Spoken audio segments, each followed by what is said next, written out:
The Autobots and Decepticons are no match for the undead. Beetlejuice Beetlejuice has once again snagged number 1, beating out box office newcomer Transformers 1. The long-awaited sequel surpassed the animated prequel by a mere $1 million, reports ComScore, earning an estimated $26 million at the domestic box office during its third weekend in theaters.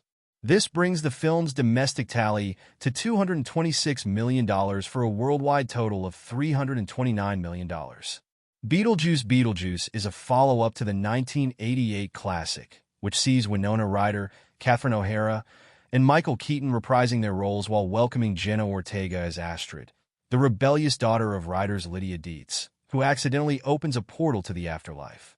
With her life in danger, Lydia turns to a certain trickster for assistance. In less gothic, but more action-packed news. Transformers 1 arrived to $25 million domestically for a global debut of $39 million. The animated entry into the blockbuster franchise boasts a star-studded cast to tell the origin story of brother-in-arms Orion Pax, Chris Hemsworth, and D16 Brian Tyree Henry, on their path to becoming sworn enemies, Optimus Prime and Megatron. The all-star voice cast also includes Scarlett Johansson, Steve Buscemi, Lawrence Fishburne, John Hamm, and Keegan-Michael Key.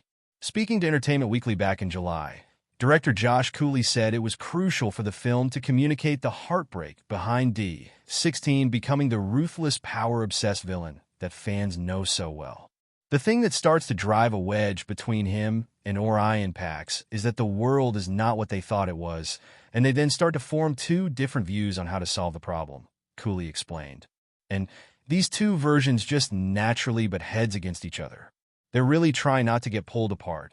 And that's where the friction comes in during the second part of the movie, where things get real and scary choices are made that really will affect everything. Coming in at number 3, the Blumhouse thriller Speak No Evil added $5.9 million to its domestic tally of $21.4 million. Abroad, the James McAvoy-led film picked up $7.3 million, bringing its global total to $42 million.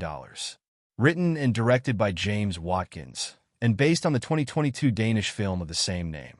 Speak No Evil follows a family's trip to visit their vacation friends at an idyllic country home. But as they endure a series of misunderstandings, their dream holiday morphs into a psychological nightmare. The Fall Fear Fest continues with the Halle Berry-led horror film, Never Let Go, which debuted to $4.5 million domestically.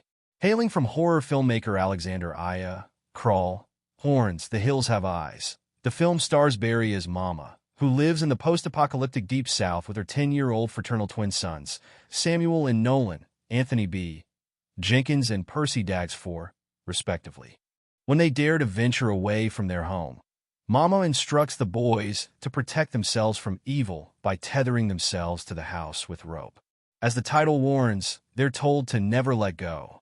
But as Berry previously hinted to EW, everything may not be as it seems. What you question about Mama is she really crazy? Was she always crazy? Was she driven crazy? And the big question is everything real or not? Is what she's seeing real? Is she schizophrenic? Has she gone mad? And the boys start to question if it's real. And that's when sort of mayhem starts.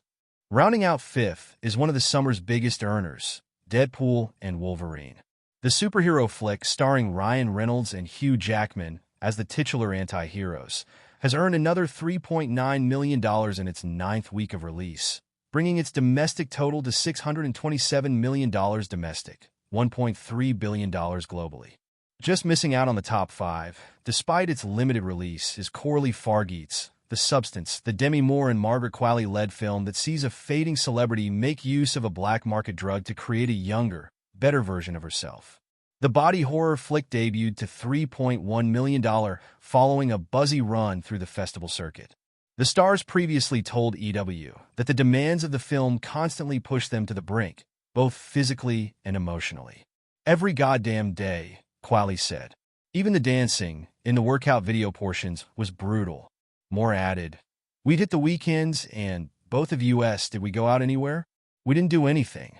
On rest time, we'd text. I'd go to her apartment. It was 2 floors down, and we'd be like, I can't fing move.